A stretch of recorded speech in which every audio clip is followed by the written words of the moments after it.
Ok, donc bienvenue à la reprise du cours du jeudi après les fêtes. Shabbat Bereshit cette semaine, donc on recommence un cycle, on reprend un cycle de paracha, donc le cours de paracha forcément on reprend un nouveau cycle aussi. Donc on va forcément essayer de s'arrêter sur un sujet, un des grands sujets de la paracha, mais un des grands sujets de la vie en général, puisque de manière générale, à chaque fois qu'on reprend un cycle, qu'on redémarre une année, on a tendance à se poser, se pencher sur des réflexions qui concernent la vie dans ses grandes lignes, dans ses grandes directions, on va dire.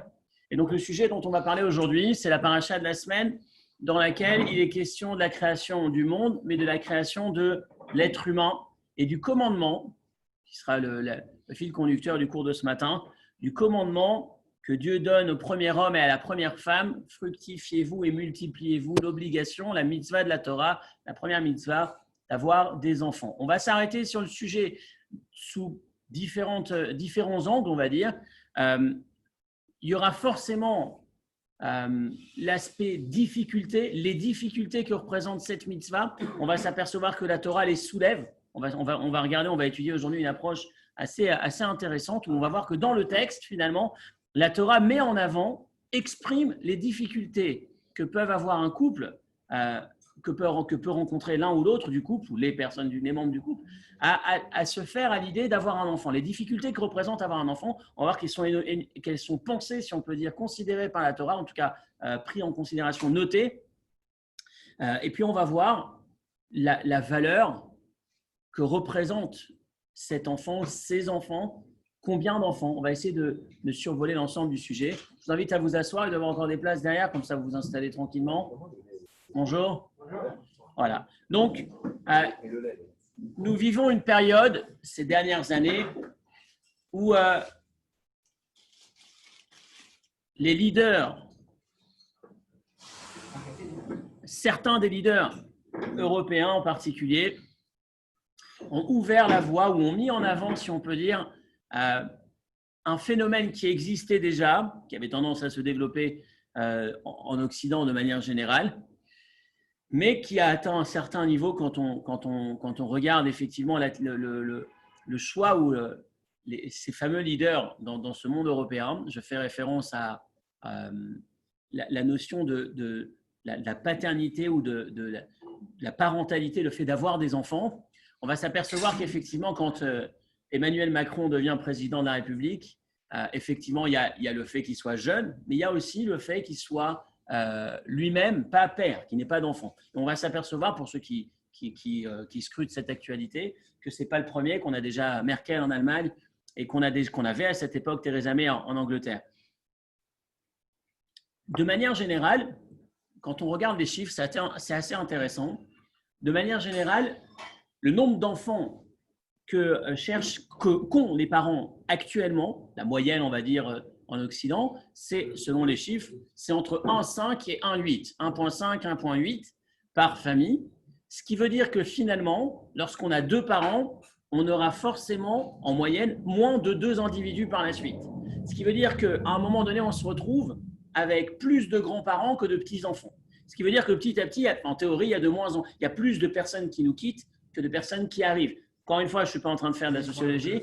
Hein, et ce qui est intéressant, c'est quand on regarde Israël, parce que forcément, les études que l'on fait, les cours que l'on a sont étudiés, proviennent souvent de rabbins qui ont étudié la question en Israël. En Israël, on est aujourd'hui bien évidemment bien au-dessus. La moyenne est autour de 4. Et ce qui est intéressant, on va en parler. Et ce qui est intéressant, c'est de constater qu'en Israël, ce n'est pas forcément le monde orthodoxe qui monte, c'est la communauté, c'est la société en général qui s'élève, mais par contre, on va trouver donc cette tendance à aller au 4e, à pousser la barrière, enfin, à aller au-delà de 3, à envisager et arriver à 4, à avoir 4 enfants en moyenne. Et de l'autre côté, on va voir que la communauté religieuse, ça dépend.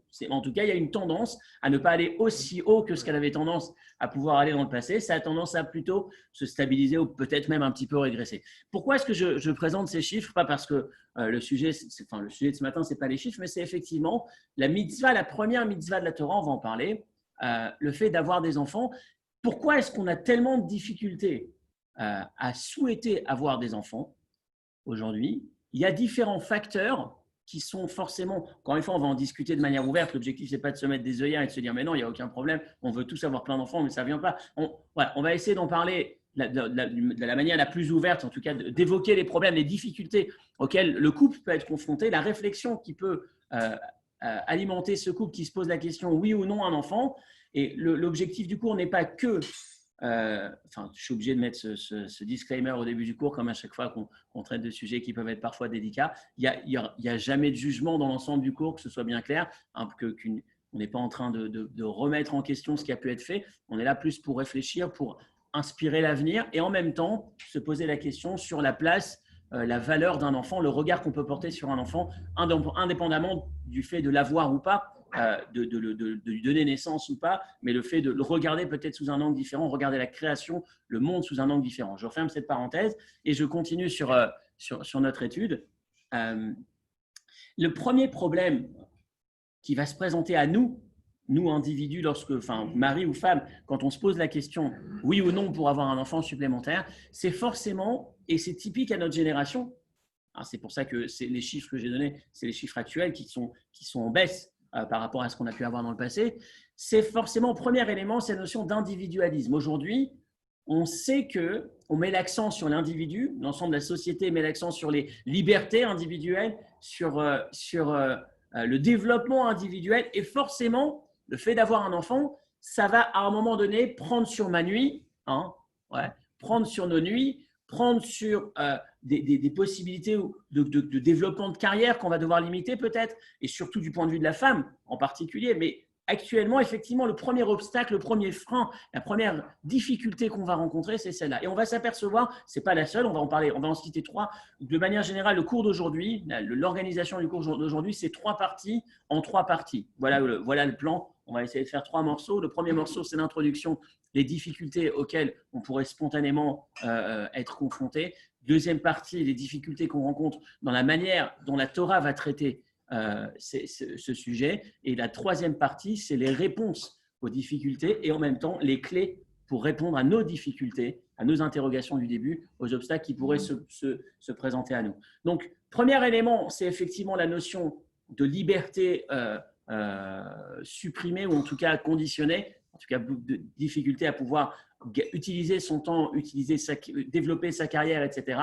Le deuxième obstacle, si je vous pose la question, ce serait lequel? La deuxième difficulté qu'on peut rencontrer quand on se pose la question éventuellement en début d'année, est-ce que cette année j'en aurai un autre ou pas? Quel est le deuxième élément qui peut être soulevé? L'éducation financière. Le logement. Le logement, bravo. Voilà, ça arrive d'ici. On a parlé de Parnassa et c'est effectivement le deuxième point que j'allais aborder. Forcément, les moyens financiers, un enfant, ça coûte, ça va coûter et ça coûtera éternellement presque. Ce n'est pas simplement les premières années, mais c'est même la suite. Ça coûte. Et est-ce que j'ai les moyens? Alors on nous a glissé le logement, forcément. C'est toujours dans la capacité matérielle, financière. Je m'inquiète. Est-ce que je vais pouvoir y arriver dans le contexte actuel en particulier? Et enfin, vous avez cité le troisième élément, c'est l'incertitude par rapport à l'avenir de cet enfant. L'éducation. Est-ce que je vais réussir? Est-ce qu'il va réussir? À quel obstacle je vais me heurter finalement? Est-ce que ça vaut la peine ou pas? On verra quelques témoignages, quelques histoires assez dites douloureuses par la suite, où à un moment donné, des personnes vont se dire, dans ces conditions, je ne peux pas imaginer parce que, effectivement, je n'ai pas l'avenir. Ces 3 éléments, on va se pencher sur le texte et on va voir la manière dont la Torah en fait allusion dans la présentation du commandement d'avoir des enfants. On va voir que lorsque la Torah nous parle d'avoir un enfant, à un moment donné, la Torah va glisser un mot qui n'a pas l'air tout à fait à sa place. Et ce mot fait référence, on va le développer, l'étudier de cette manière, il fait référence à ces 3 sujets, ces 3 soucis de préoccupation qu'on peut avoir présents à l'esprit au moment de la réflexion de oui ou non avoir un enfant. Et forcément, le tout, ce n'est pas de faire le constat, ce n'est pas de voir que c'est dans la Torah, mais c'est surtout de voir et quelles sont les solutions, quelles sont les réponses, comment est-ce qu'on peut sortir de ce cours plus fort par rapport à cette dimension de la vie, plus fort par rapport au regard qu'on portera sur nos enfants déjà vivants, parce que l'objectif, ce n'est pas que, comme je le disais tout à l'heure, de regarder le fait d'avoir un enfant. On peut être dans une situation où techniquement, on ne peut plus en avoir, mais regarder une philosophie de vie, faire évoluer notre réflexion, notre manière de voir la vie, et en même temps, regarder nos enfants déjà vivants, sous un angle différent, plus fort. Et c'est ce qu'on va essayer de faire aujourd'hui. Prenez le premier texte, Bereshit, Gimel Tetzaïn. Alors, je vais le mettre à l'écran pour ceux qui sont à distance. C'est donc la première référence que vous avez dans le texte là-haut. Bereshit 3, 16. El Aïcha Amar. Lorsqu'il y a eu la première faute de l'histoire, la faute du fruit de l'arbre de la connaissance, un sujet extrêmement riche qu'on a développé les années précédentes. J'ai hésité un instant à revenir dessus cette année sous un angle différent, mais c'est passionnant. Il y a vraiment beaucoup dans cette paracha. Et comme d'habitude, on est obligé de faire un choix. On n'a que 50 minutes dans le cours, donc il faut qu'on reste dans ce timing. Lorsqu'il sort de cette faute, Dieu s'adresse à la femme et lui dit, alors il s'adresse au serpent, il s'adresse à l'homme, il s'adresse à la femme. Et à la femme, il va lui dire, Arba arbe etzvaner veheroner be'etsev tel divanim. Dorénavant, tu auras des enfants be'etsev. Comment vous traduisez ça d'habitude? Dans la douleur. C'est la traduction classique. Sauf que etsev ne signifie pas douleur. Mais juste avant, be'etsev tel divanim, on va nous dire que be'etsev tel divanim signifie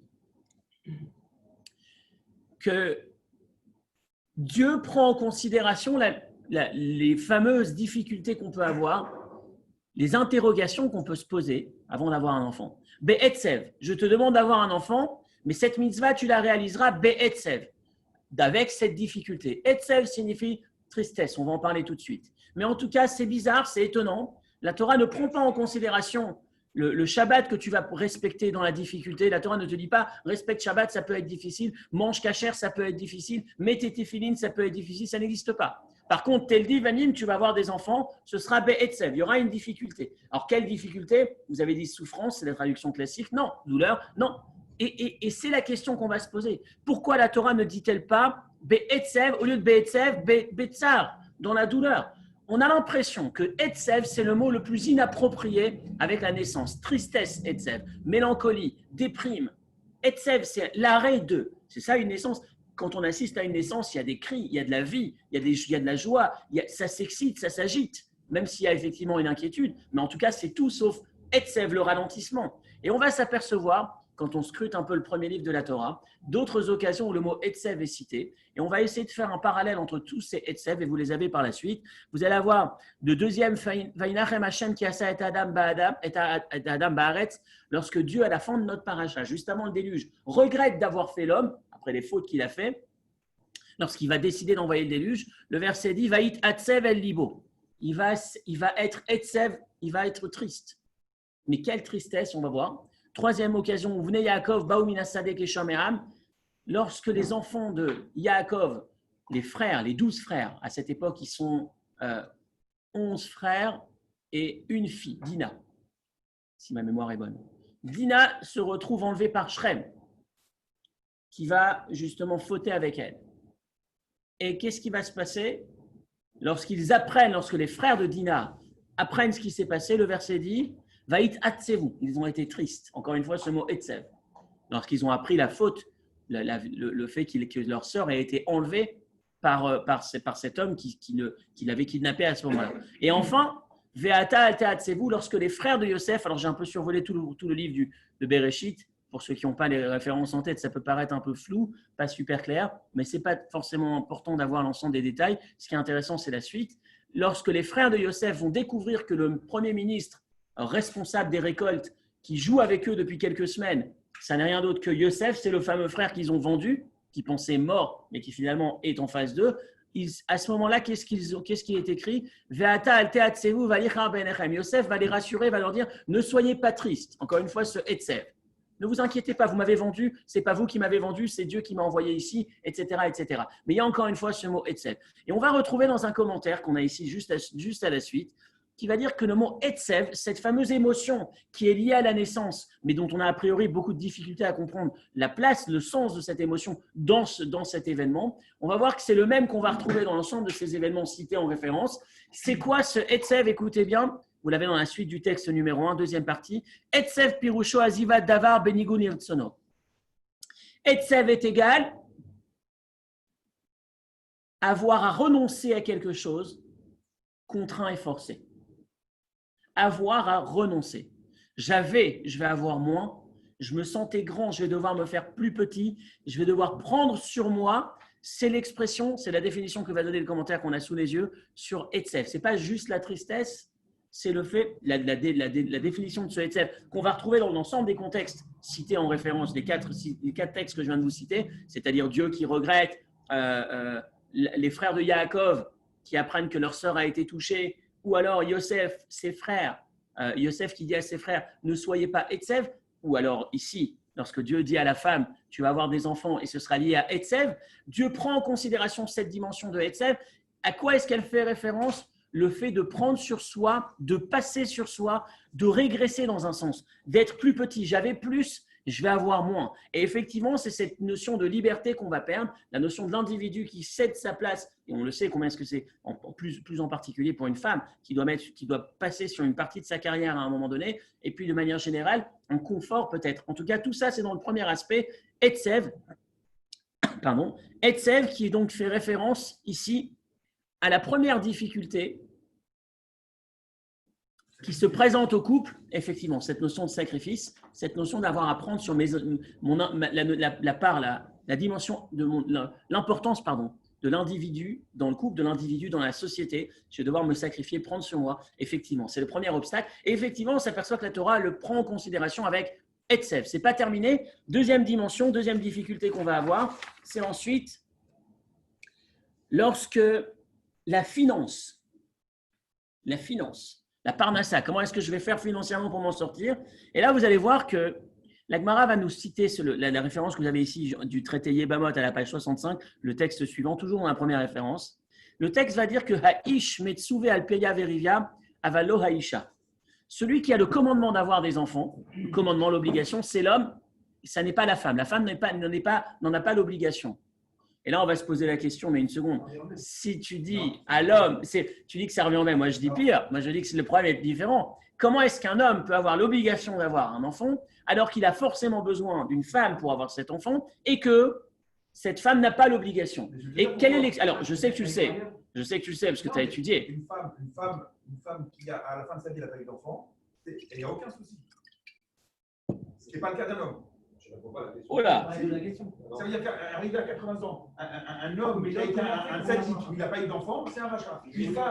Non, mais ça ne répond pas à la question. Tu reprends ce que je viens de dire et tu le mets en avant. Tu dis nouvelle anomalie. Je referme la parenthèse parce qu'on aurait pu mal comprendre ce que tu dis, mais maintenant je l'ai compris. Il n'y a pas de difficulté. Mais, pardon. Alors non, alors regardez ce qui est écrit. La Gemara nous dit, j'apprends du verset au milou et haaretz vekiv shua. Je ne vais pas vous donner le développement entier parce que la montre, on a peu de temps, mais l'idée est la suivante. On apprend des mots du verset que c'est l'homme qui a l'obligation et ça n'est pas la femme. Les commentateurs s'arrêtent et disent, mais une seconde, à quel est le sens? Qu'est-ce qui se cache derrière?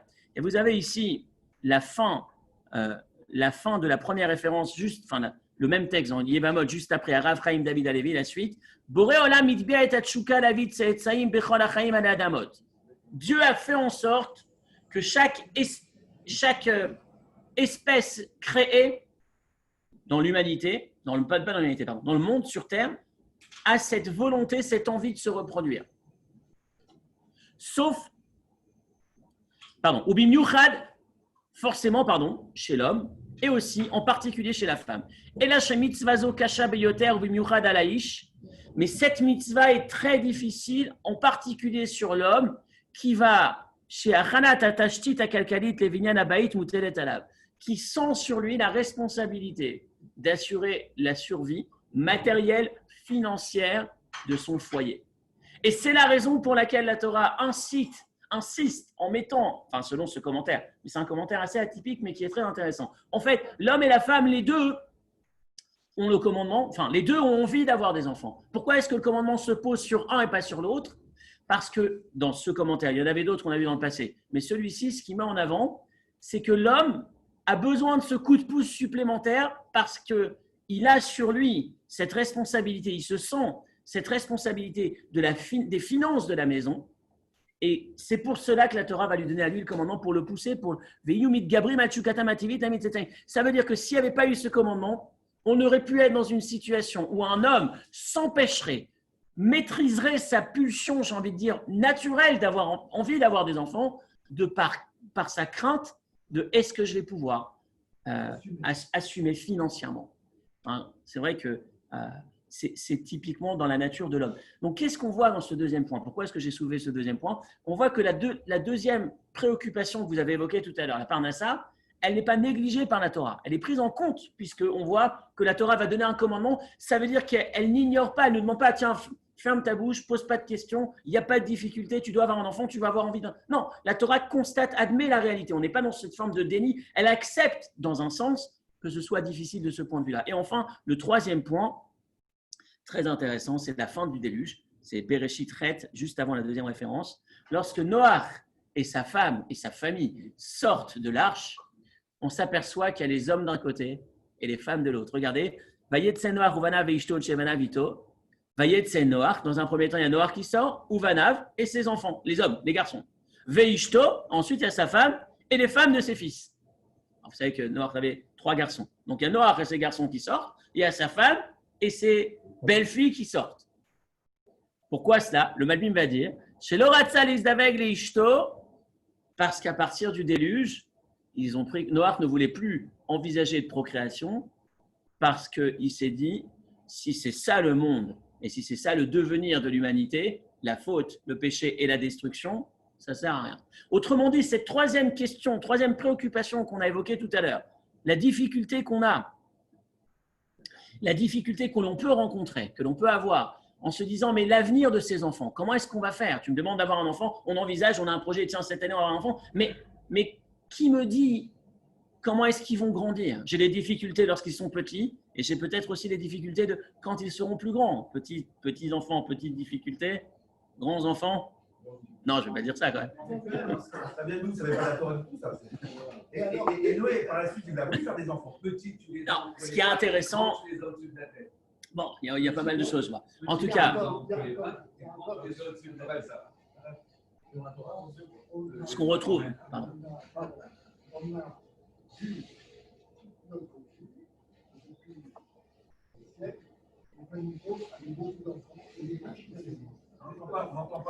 J'entends, effectivement.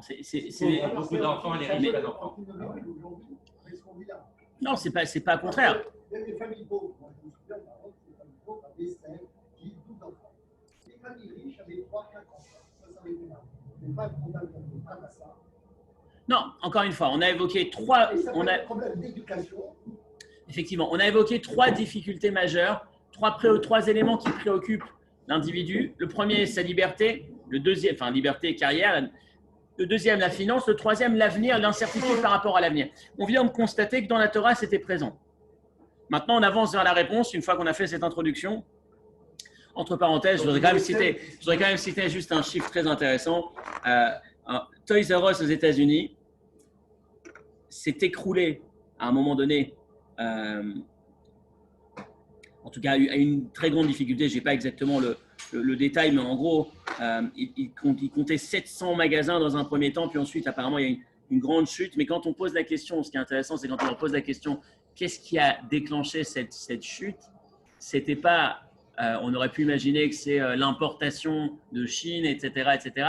Et la réponse a été simplement le fait qu'il y a de moins en moins d'enfants qui naissent. C'est incroyable. C'est vraiment incroyable. Je referme la parenthèse et donc j'arrive maintenant vers la réponse. Alors, pour amener la réponse, forcément, Etsev, en fait, le Etsev, je reprends, tu as raison, tu fais bien de le remarquer. Le Etsev, on va le retrouver dans l'ensemble des sujets. À chaque fois qu'il y a moins, j'avais plus et j'ai moins. Une désillusion. Par exemple, Dieu a créé le monde, il s'aperçoit qu'il va devoir céder, prendre sur lui. Ensuite, on a ce Etsev avec le Etsev avec. C'était la toute première chose que j'ai dit tout à l'heure. Je n'ai pas refermé le sujet. Etsev, lorsque Dina, s'ils s'aperçoivent que dorénavant leur sœur n'a plus le même potentiel qu'avant, pas le même potentiel. Elle a plus la même.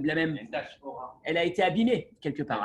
Abîmée, en tout cas, elle est plus libre. Elle a plus cette liberté aujourd'hui. Lorsque les frères de Yosef découvrent que le Yosef à qui ils ont fait du mal, finalement, ils pourraient leur enlever de leur liberté, etc. Mais je referme cette parenthèse. Je referme ce sujet. J'ai simplement évoqué 3 préoccupations cité dans la Torah. Maintenant, on va vers la réponse en se posant les questions, deuxième partie du cours, des difficultés qu'on a dans la manière… Dans Noah aussi.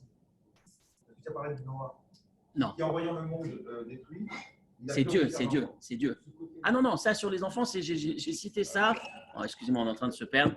J'essaie de garder le fil et ça va pas être facile. Il y a 3 éléments. Le 3e élément, c'est l'inquiétude par rapport à l'avenir. J'ai dit que Noach ne veut plus avoir d'enfant. Enfin, se dit, je ne vais plus avoir d'enfant parce qu'effectivement, vu l'avenir de l'humanité, vu ce que je viens de voir de ce qui a emmené à devenir un enfant, j'envisage plus d'en avoir. La difficulté, l'incertitude par rapport à l'avenir des enfants. Ça, c'était la référence à Noach. C'est pas que ça aussi. Il y a aussi le fait que quand on lit l'histoire de nos ancêtres, surtout dans le Chumash Bereshit, il ne faut pas aller dans les autres machines. On lit l'histoire d'Adam, Rishon, de Noah, on lit Abraham, Isaac, Jacob.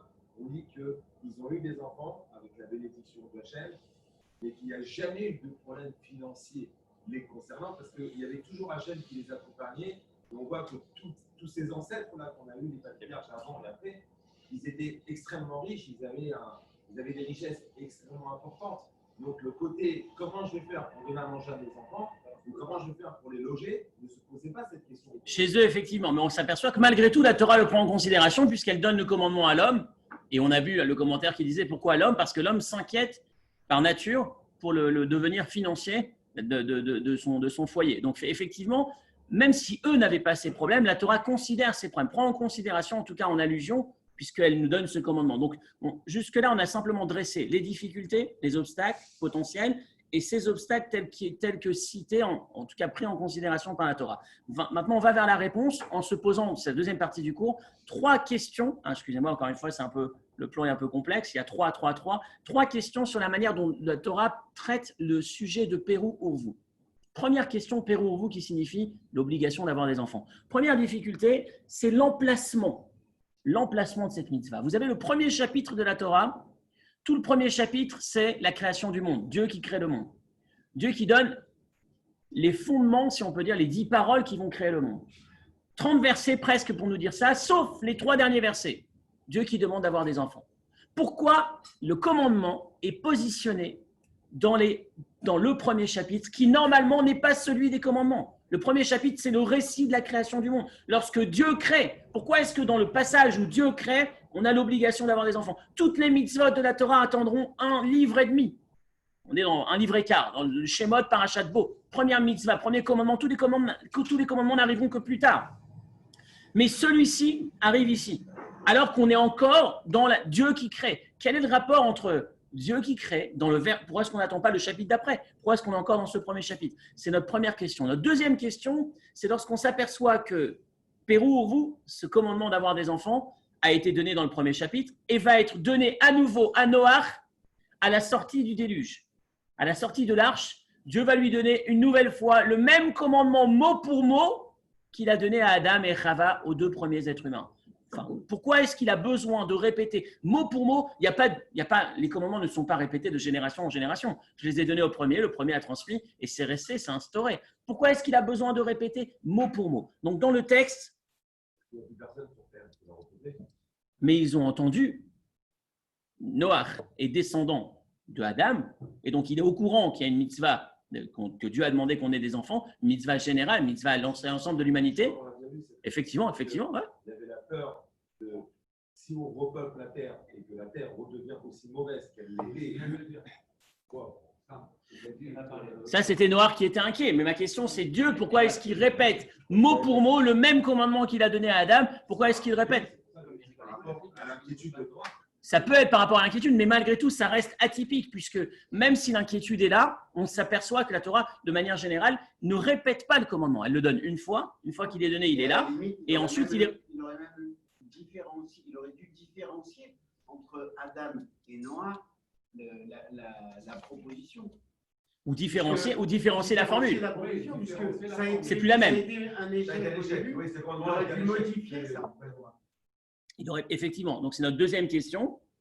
Et enfin, notre troisième question, c'est la quantité de ce Pérou Urvu. Combien d'enfants doit-on avoir selon la Torah lorsque la Torah nous demande d'avoir des enfants? Et l'anomalie, en tout cas la difficulté qu'on va avoir sur ce troisième point, sur ce qu'on va retrouver dans les textes. Donc prenez votre feuille rapidement. On a un peu de temps pour finir cette partie-là. Donc, vous avez ici dans la référence numéro 2, Bereshit 28, Vaivra Elohim et Adam et Salmo Betselem Elohim Baraoto, Zachar Unekeva Baraotam, Vaivarech Otam Elohim. Donc, Dieu a créé l'homme. On est dans le premier chapitre, chapitre 1, verset 28. Donc, on vient de faire 27 versets sur la création du monde. Et puis, le 28e verset, c'est Dieu qui crée l'homme, mais c'est raconté de manière très brève. On n'entre pas dans les détails. Hein. On n'est pas en train de nous donner les détails. L'être humain, dans le premier chapitre, c'est un détail de la création. Dieu a créé, c'est Dieu qui crée. Comment est-ce qu'il crée? Il y a tout le détail, comment il parle, et puis la chose est créée, etc. etc. En dernière version, un dernier verset, on a Dieu qui crée l'homme, puis ensuite il crée la femme. Il crée l'être humain, homme et femme. Vaïvarech Otam Elohim, Dieu les bénit et leur dit Pérou vous. Je vous demande Pérou vous. Et Ibn Ezra va traduire Pérou, ça vient de la racine du mot péri, fruit, se fructifier, d'avoir des descendants. Urvu, et on en a chez Echad Yolid Rabim, et que ce un en est beaucoup. Donc voilà le commandement qui arrive ici. Pourquoi est-ce qu'il arrive ici, premièrement, alors qu'il devrait pas être, sa place ne devrait pas être ici? Deuxièmement, la référence suivante, Bereshit Tet, Vaïvarech Elohim et Noach vel banav. Noach, Dieu bénit Noach et ses enfants en sortant de l'arche et il leur dit Pérou, Urvu, Milou et Haaretz. C'est exactement la même expression qu'il a donnée à Adam. Et le verset suivant, quelques versets plus loin, répète à nouveau Ve'atem, Pérou, Urvu, Shirtsu Haaretz. Encore une fois, Pérou, Urvu, fructifiez-vous, ayez des enfants. Pourquoi est-ce que tu le répètes alors que tu l'as dit juste avant? Quelle est la quantité d'enfants? Troisième point, Yebamot, Samerbet, la Gemara, on va traiter Yebamot, page 62 nous dit Lo Yevatel Adam Impera Berivia, Ela Imken Yeshlo Banim. La mitzvah Torah, c'est d'avoir 2 enfants selon Beth Shammai. Je vais un peu plus vite. 2 garçons selon Beth Shammai. D'où on sait ça? Moshe Rabbeinu, Moïse avait 2 garçons. Et puis ensuite, Dieu lui a dit de s'arrêter. Dieu lui a dit reste avec moi. Et sa femme est partie. On connaît l'épisode. Beth Hillel n'est pas d'accord avec Beth Shammai. Et Beth Hillel va dire le minimum, c'est un homme, un garçon et une fille. Comme à la création, Dieu a créé l'espèce humaine à partir d'un garçon et d'une fille, un homme et d'une femme. Donc voilà le minimum du commandement. On ne peut s'arrêter qu'à partir du moment où on a pu obtenir ce minimum-là. Mais ce n'est pas terminé puisque juste après, le verset va dire, la Gemara va dire, effectivement, ça c'est le minimum, mais par contre, on continue, Rabbi Yoshua Omer, Nasa Isha Bialduto, les 2 dernières lignes de ce texte. Si un homme s'est marié plus jeune et que pour une raison ou pour une autre, il n'est plus marié, il doit encore essayer de se marier, Beziknuto, plus âgé, Hayulo Banim Bialduto, s'il avait des enfants plus jeunes, il doit encore en avoir, même étant plus âgé. Pourquoi? Alors, d'abord, il y a le verset à l'appui, mais ensuite, Rabbi Yoshua va nous dire qui en chayodea, parce que tu ne sais pas, Ezeyirchar, lequel sera apte à oser si c'est lui ou l'autre, Veim Shnem Kechatovim. En 2 mots, il faut que tu en aies d'autres, on ne sait jamais. Schéma. De peur que les premiers ne fonctionnent pas, il faut que tu puisses en avoir d'autres. Donc, la raison, je reprends. La Gemara va nous dire, la version rabbinique, ce n'est pas développé précisément, ne vivent pas suffisamment longtemps ou qu'à Dieu ne plaise, encore une fois, de peur ou qu'ils ne soient pas aptes. Globalement, je ne rentre pas dans la nuance, mais ce qui me pose problème, et c'est notre 3e difficulté, c'est qu'on a l'impression que la seule raison pour laquelle on doit s'efforcer d'en avoir plus que le minimum, sans limite, tant qu'on peut, voilà le texte, tant qu'on peut, tant qu'on en a la force physiquement et moralement, et quand je dis on, forcément qu'on fait référence d'abord à la femme, avant de prendre, principalement la femme, parce que c'est elle qui va devoir, l'homme ne peut pas se dire simplement, écoute, le livre dit qu'il faut, donc on y va. Forcément, on doit prendre en considération l'état physique, moral, mental de la femme. Et en même temps, vu les difficultés qu'on a évoquées au début du cours, les difficultés qui peuvent exister, avant de décider que ça n'est pas possible, il vaut mieux se faire conseiller, ou en tout cas, c'est la tradition dans la communauté, c'est de se pencher vers un rave pour poser la question, pour en parler, pour avoir un avis étranger, un avis qui puisse être plus objectif que simplement la tendance à se laisser emporter par les 3 difficultés qu'on a abordées au départ. Mais quoi qu'il en soit, si je suis simplement Rabbi Yoshua, et c'est ce qui va nous déranger, c'est la difficulté qu'on va rencontrer, c'est que j'ai l'impression que la seule raison pour laquelle je dois en avoir 5, 6, 7, 8, continuer à en avoir, c'est de peur que. Mais si c'était de peur que, un 4e suffit. Un 5e, j'ai fait 2 de plus, 3 de plus, pardon. Pourquoi est-ce que j'ai besoin d'aller au-delà? En sachant que, et même si je ne vais pas aussi au-delà que ça, le seul fait d'envisager que la raison pour laquelle j'ai cet enfant, c'est parce que de peur que, mais on voit le de peur, cette fameuse crainte ne devrait pas occuper tellement d'espace que cela. On devrait mettre de côté, ne pas s'inquiéter. Pourquoi je m'inquiéterais? Donc, voilà nos 3 difficultés. Je résume. Au départ, la première partie du cours, c'est les 3 obstacles qu'on pourrait avoir. Deuxième partie du cours, 3 difficultés qu'on a dans le texte. de la Torah, la manière de présenter ce commandement de Pérou pour vous. Premièrement, le positionnement, pourquoi est-ce qu'il est dans le passage où c'est Dieu qui crée. Deuxièmement, le fait qu'il soit répété mot pour mot à Noah. Et troisièmement, cette notion de quantité, le fait de chercher à en avoir, de ne pas s'arrêter d'en avoir tant qu'on peut, de peur que, qu'est-ce que ce schéma? Ça a l'air d'être creux, enfin ça a l'air d'être léger, difficile à simplement être intégré. Donc on va maintenant sur la réponse, ça reste quand même le point principal. Et je pense que cette dernière partie est très intéressante, très riche. Il y a une partie, il y a une phrase, une citation qu'on a déjà vue dans un cours. Tout cela nous emmène en fait finalement sur la valeur, l'importance des enfants, le regard qu'on porte sur un enfant, sur son enfant et sur le fait d'en avoir un. Je voudrais citer quand même la dernière question.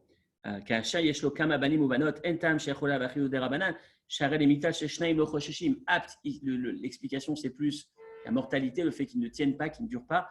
Mais la question qui est posée, c'est que finalement, le rabbi s'interroge et dit, mais finalement, on ne va pas craindre que 2 vont mourir. Donc finalement, avec 2 de plus, on devrait être couvert. Pourquoi est-ce qu'on va au-delà? Il est clair qu'il apparaît qu'il manque quelque chose.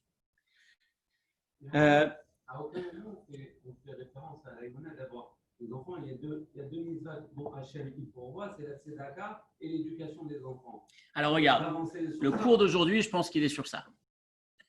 Le cours d'aujourd'hui, c'est là jusqu'à présent, j'ai dressé des questions. Non, mais on va dans cette direction forcément. Alors écoutez cette histoire.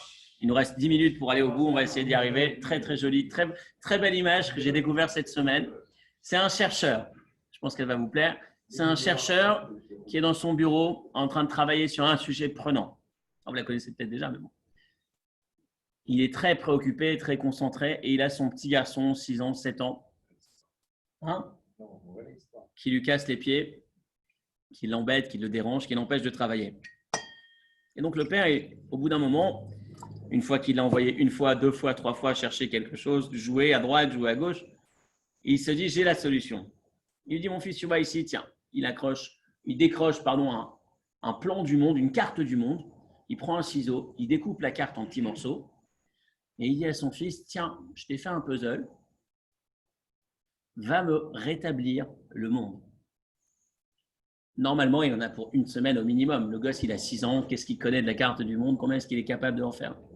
Il est tranquille, il se remet à bosser en étant content, tranquille. J'en ai pour un petit moment, je vais pouvoir me concentrer avant d'être à nouveau perturbé. 30 minutes plus tard, le petit, il arrive, il dit, tiens papa, en 1 demi-heure, il lui a reconstitué le globe, la carte du monde. Et le père, il est bluffé. Il lui dit, mon fils, tu as 6 ans, tu es quoi, au CP, CE1? Comment tu n'as jamais vu le monde en 1 demi-heure? Comment tu as fait pour faire ça? Et le gosse qui dit à son père,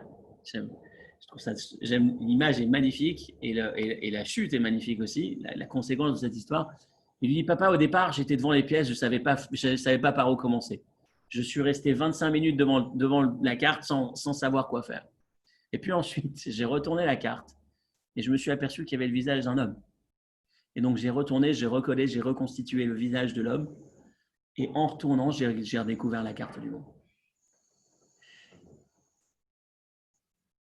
Pour réparer le monde, je vais reprendre l'image de réparer la carte. Pour réparer le monde, il suffit de réparer l'homme. Le monde, je trouve l'histoire, enfin, le gars qui l'a inventé, ou en imaginant qu'elle soit vraiment produite, le monde n'est rien d'autre.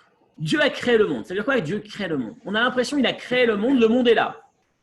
Le monde, c'est les individus qui constituent ce monde. C'est ces individus qui éclairent le monde, qui agissent pour parfaire le monde. C'est ça le monde. Donc notre première question, Dieu qui crée le monde. Le premier chapitre, c'est Dieu qui crée le monde. Pourquoi dans les derniers versets de ce chapitre, tu viens me donner un commandement à l'homme et des enfants? Mais ce n'est pas le moment, les commandements c'est après. Là on est dans le récit de la création du monde. Dieu qui intervient et qui crée le monde. C'est Dieu. On a à peine 30 versets pour parler de la théorie de la Torah sur la création du monde. La théorie, la réalité. Mais en tout cas, pour pouvoir ensuite se battre pendant des millénaires, discuter de toutes ces théories qui existent autour du monde, le Big Bang, pas le Big Bang, et l'évolution, enfin, etc. On a à peine 30 versets. Et sur ces 30, tu m'en enlèves 3. Il en reste que 27. Laisse-moi en chapitre 31. Non. Ces 3 versets, c'est encore la création du monde. Quand Dieu nous dit ayez des enfants, la mitzvah d'avoir des enfants, cette mitzvah d'avoir des enfants, c'est la continuité, c'est la chute, c'est la suite Je crée le monde, mais le monde n'est pas créé. Il est créé qu'à travers votre intervention sur chacun et chacune de vos enfants. Chaque enfant que vous allez mettre au monde, c'est un élément supplémentaire qui va permettre au monde d'exister, d'être créé finalement. Ça fait partie de la création du monde. Et je trouve ça, encore une fois, c'est un regard différent qu'on porte sur le fait d'avoir un enfant. C'est un regard différent qu'on porte sur nos enfants existants. Il n'y a qu'à regarder l'actualité. Allez, on prend 2 secondes, enfin 30 secondes sur l'actualité. Il y a 10 mois en arrière.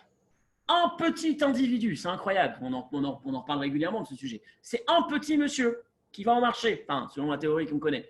Un petit monsieur qui va au marché, qui achète un petit aliment, apparemment un animal qu'il ne fallait pas acheter, qu'il ne fallait pas manger. Il le mange, et puis on imagine, il est rentré à la maison, tout se passe bien, sa vie continue. Sauf que quelques jours plus tard, il a de la fièvre, il ne sait pas pourquoi, peut-être qu'il a perdu le goût et l'odeur, je ne sais pas. Puis ensuite, c'est sa femme qui a aussi de la fièvre. On est 10 mois plus tard, c'est le monde entier qui est arrêté, les fêtes qui se sont passées, comme on connaît la situation des fêtes, etc., etc. On a à nouveau ce regard de cet enfant, ce petit enfant. Tu as l'impression que c'est un enfant qui arrive dans une création, dans un monde déjà fait, mais en vérité, on s'aperçoit que non, que le monde n'est rien d'autre que ces individus et l'action de ces individus. Chaque enfant… Vous savez qu'il n'y a pas deux, on connaît l'idée, il n'y a pas 2 individus qui ont été créés qui se ressemblent sur Terre. Il n'y a pas 2 individus qui se ressemblent. Et pourtant, on peut avoir une famille avec plusieurs enfants qui auraient dû être tous les mêmes puisqu'ils sont nés de mêmes parents, de la même combinaison, même formule génétique. Et pourtant, il n'y a pas 2 qui se ressemblent. On peut avoir 2 enfants de 2 fratries, de 2 familles différentes qui se ressemblent plus que 2 frères entre eux. Parce que finalement, l'enseignement qu'on nous donne, c'est que Dieu a créé chaque individu comme un monde indépendant. Chaque enfant qu'on va avoir, c'est un élément dans le monde, une personne dans le monde qui a sa boîte à outils, si on peut dire, qui a sa boîte à outils pour pouvoir agir sa propre mission totalement indispensable et exclusivement la sienne dans le cadre de ce projet de l'humanité. Donc finalement, la création du monde continue.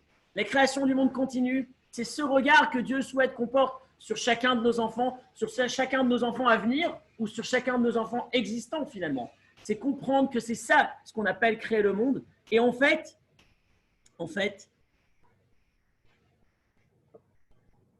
cette contribution qu'apporte chaque enfant au monde, c'est aussi une contribution qu'apporte chacun de ses enfants aux parents. Et là, je reviens sur cette phrase que j'ai prononcée, enfin que j'ai citée il y a quelques mois, je pense que c'était dans un des cours de cette année. Je sais que Franck me l'avait cité, me l'avait reprise, je crois. T'en souviens? Oui, c'est quoi? On donne la vie à nos enfants. Bravo.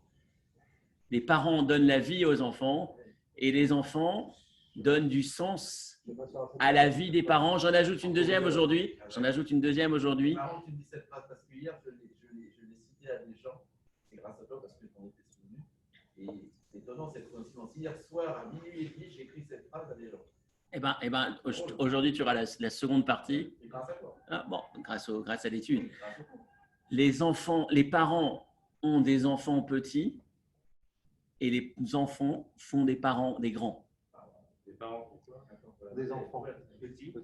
Les parents ont des enfants petits. Je ne vais pas dire des petits enfants. En hébreu, ça ne marche plus qu'en français de toutes les façons. De manière générale, les enfants ont Yeladim Ktanim et les enfants font des Horim Gdolim. Ils font de leurs parents des grands.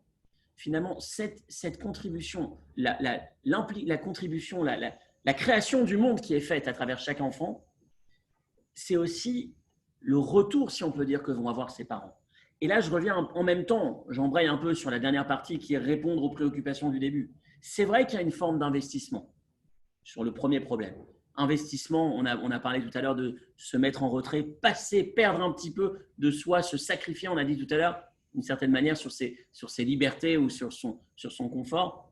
Mais en même temps, le retour, si vous voulez, chaque investissement se mesure, chaque sacrifice, c'est finalement de quelle manière est-ce que je regarde ça comme juste une dépense ou un investissement finalement. En fonction du retour, si on peut dire, l'investissement devient plus intéressant ou moins pesant, si on peut dire. La difficulté disparaît. En tout cas, devient plus petite. Et de ce point de vue-là, on a cette idée, la force qu'on peut avoir, que chaque enfant On ne sait pas quel est l'enfant qui va avoir cette contribution extraordinaire sur le monde. Chacun en a une, forcément. Mais celle qui va changer l'histoire. Regardez Yosef. Yosef, c'est le 11e. Et c'est lui qui va changer le monde à son époque. Yosef, dans la fratrie des 12 tribus. C'est Yosef qui va sauver le monde de l'humanité. Moshe, c'est le plus petit. Et c'est Moshe qui va sortir le peuple juif d'Égypte. C'est le 3e de la fratrie. À un moment donné, on ne sait pas quel est celui qui va transformer l'histoire. On doit regarder chacun comme étant celui qui potentiellement l'est. Et je veux finir avant de terminer complètement avec une histoire. Il nous reste la 3e question, mais juste par rapport à l'heure. Je ne voudrais pas que certains partent avant ce point-là, mais vous connaissez certainement l'histoire. Je l'ai relu dans les sources cette semaine. J'ai été chercher pour m'assurer que les détails étaient authentiques et que ce n'était pas une histoire surfaite. Mais c'est une histoire qui se passe en Israël il y a un moment. Une dame qui s'appelle Yehudit Jerfi, en Israël, à Kiryat Malachi. Elle était pharmacienne à cette époque. Et en fin de service, en fin de journée, sa petite pharmacie, une dame entre pour demander se fournir je n'ai pas le nom de ce type de médicament, pour interrompre une grossesse. Et donc finalement, il y a un échange qui se crée entre la pharmacienne et la maman en question. La maman explique qu'elle a déjà des filles et qu'elle est tombée enceinte, elle craint que ce soit encore une fille. Et donc finalement, elle voulait un garçon, mais elle a un mauvais pressentiment. Enfin, elle pense que ça va être encore une fille. Elle ne sait pas comment elle va faire, donc elle a décidé de mettre un terme à sa grossesse. Et donc, elle discute avec. Et la pharmacienne va la convaincre, lui dire, regarde, on ne sait jamais, chaque enfant, c'est une bénédiction. On va écrire ensemble, on va demander une bénédiction au rabbi. Et puis, si vraiment tu ne peux pas, si c'est une fille et que tu ne peux pas la garder, je la garderai, ne t'inquiète pas, etc. Elle n'a plus jamais entendu parler d'elle. Alors, vous l'avez forcément entendu cette histoire, mais la chute, vous devez avoir entendu quelque part. Mais je l'ai relu tout à l'heure, je l'ai relu encore cette semaine et encore tout à l'heure revu les détails. Et c'est vrai que c'est impressionnant quand on revoit l'ensemble des détails. Des années après, l'histoire est terminée, elle a oublié, c'est totalement sorti de son esprit. Il y a une dame qui entre à sa pharmacie et qui demande à dépasser, à ne pas faire la queue parce qu'elle est pressée. On lui demande pourquoi tu es pressée. Il dit, je dois acheter un médicament, j'ai mon fils qui reçoit une décoration de l'armée aujourd'hui. Ah bon? Alors, la curiosité, forcément, de pourquoi est-ce qu'il reçoit cette décoration? Les clients dans la queue. Et il reçoit une décoration parce qu'il était à Hebron en mission. Et il y a une terroriste qui sort et qui plante un soldat. Il est venu, il a réussi à la neutraliser, il a sauvé la vie à ce soldat et aux autres. Baruch Hashem. Et là, il y a la pharmacienne qui est glacée et qui dit comment tu dis? Et c'était quand, c'était quelle période, etc. Il commence à donner des détails. Elle lui dit, j'ai mon fils qui était soldat à Hebron, pardon, pas soldat, qui était à la yeshiva de Shavet Hebron, que vous connaissez ici bien, et qui est sorti de la yeshiva, qui s'est fait poignarder par une terroriste, et qui finalement a été sauvé par un soldat. Et là, la dame de l'autre côté, celle qui venait doubler la queue, lui dit, mais tu ne me reconnais pas? Elle dit non. Elle dit, je suis la dame qui 20 ans auparavant était venue te voir. Et tu m'avais convaincu de ne pas retirer la vie de ce bébé. Et finalement, ce fils qui a sauvé la vie à ton fils, c'est ton fils. C'est mon fils, mais c'est toi, c'est grâce à toi qu'il est là. Ces petits frissons que ça fait quelque part, de se dire, on ne sait pas comment le monde est fait quelque part. Le regard qu'on se doit d'avoir au moment où on cherche à avoir un enfant, le regard qu'on porte sur cet enfant, c'est effectivement potentiellement, on ne sait pas qui c'est. Mais je finis sur notre troisième question sur le combien d'enfants. On a dit tout à l'heure, ce serait difficile de dire que c'est simplement de peur que. Alors, je vais vous citer le Rambam et on finit là-dessus. Il nous reste la difficulté de la Parnassa. Allez, on va faire ça dans les 2-3 minutes qui restent parce que malheureusement, on a dépassé un peu le timing. Vous avez ici Rambam Maïmonide qui va dire en référence, c'est tout à la fin, 4e référence. Regardez ce qu'il dit. Afalpi Shekia Madame Izot Virabirivia. Maïmonide va dire, même si on a déjà eu des enfants, on doit encore essayer à en avoir. Et il dit pourquoi? Parce que tout celui qui ajoute une âme dans le peuple juif, regardez, c'est en gras dans le 2e ligne, les derniers mots, qui est ilou bana olam. Chaque enfant, c'est comme si tu avais créé un monde. D'un coup, Maïmonide ne le prend plus dans la formule négative, de peur que, mais même s'il n'y a pas ce de peur que, il y a le positif, il y a le fait que chaque enfant, c'est un monde entier que tu es en train de créer. J'entendais quelques chiffres très simples. Si une famille décide d'avoir 10 enfants, et que ces 10 enfants décident à leur tour d'avoir 10 enfants et arrivent à avoir 10 enfants. En 5 générations, on a 100 000 enfants. Alors vous allez me dire 5 générations, ils ne sont pas 100 000, parce que c'est par palier, il faut que les 5 générations soient ensemble. Mais 6 générations, c'est 1 million d'enfants. C'est-à-dire que c'est incroyable comment est-ce que 1, ce n'est pas 1. Donc, cette notion-là. Et enfin, on termine sur le dernière référence, l'avant-dernière référence, l'écoute Sichot, Kavanat Aramam Ladgish, Mitzvot Peyah Veriverenam ou Belet Leven Uvat, et la Kol Shehu Mosif basée. Ce n'est pas un garçon et une fille. Chaque enfant qui arrive, a réseau Torna Vegidra Shelet Sam Mitzvazo. Le contenu de la mitzvah, quelle est la définition de la mitzvah d'avoir des enfants? C'est effectivement Binyan Haolam, créer un monde. Créer un enfant, c'est créer un monde. C'est d'ailleurs la position dans le verset. Et c'est la raison pour laquelle on le répète à Noach. Je ne l'ai pas dit. Pourquoi on le répète à Noach? Parce que Noach, il avait 3 enfants. Il se sent tranquille. Noach, on va lui dire, écoute, la mitzvah, c'est exactement la même, dans les mêmes mots. La mitzvah n'a pas changé. La mitzvah du début, c'est exactement la même que tu as actuellement pour ton 3e, pour ton 4e. C'est exactement la même que tu auras pour ton 5e. Elle ne s'arrête pas. Cette mitzvah, la dimension positive de cette mitzvah, c'est créer un enfant, créer un monde. Et chaque fois que tu en crées, même si tu as déjà 3, tu aurais pu penser finalement, tu as déjà 3, le 4e, qu'est-ce qu'il va faire? Noach, tu as déjà 3 enfants. Il peut se poser la question, on ne va pas le voir, il va être inexistant. Et là, Dieu lui dit, Pérou, vous, c'est la même, tu as exactement la même. Le même effet qui s'est passé avec la première continue avec les prochains. Et la coche aussi basée, mais je te marche Pérou, vous, les Noirs ou Vanav, c'est pour ça qu'il lui répète à Noach, effectivement. Et enfin, la question de la Parnassa, la question de la difficulté financière. La Gemara dans Nida nous dit, Tinokba avec Ikaro Beyado. On devrait développer davantage, mais je vais faire encore une fois limité. Penser que la Parnassa, nous la créons, c'est un leurre. On l'a déjà dit. Mais c'est d'autant plus vrai quand il s'agit d'enfants. La Parnassa, ce n'est pas nous qui la créons. C'est Dieu qui nous la donne. Et nous créons le canal pour ouvrir, se récupérer ce flux que Dieu a donné. La Gemara nous dit, chaque fois qu'un enfant vient, il vient avec son morceau de pain. C'est intéressant. Il vient avec son lot de bénédiction. Je vais raconter une histoire, et c'est une toute petite histoire qui n'est pas du milieu chassidique Lubavitch, mais d'un autre rabbi. Un couple qui a beaucoup d'enfants qui ne s'en sort plus financièrement et qui va voir son maître pour demander une bracha pour avoir des enfants. Pour avoir de l'argent. Je me perds. C'est un lapsus.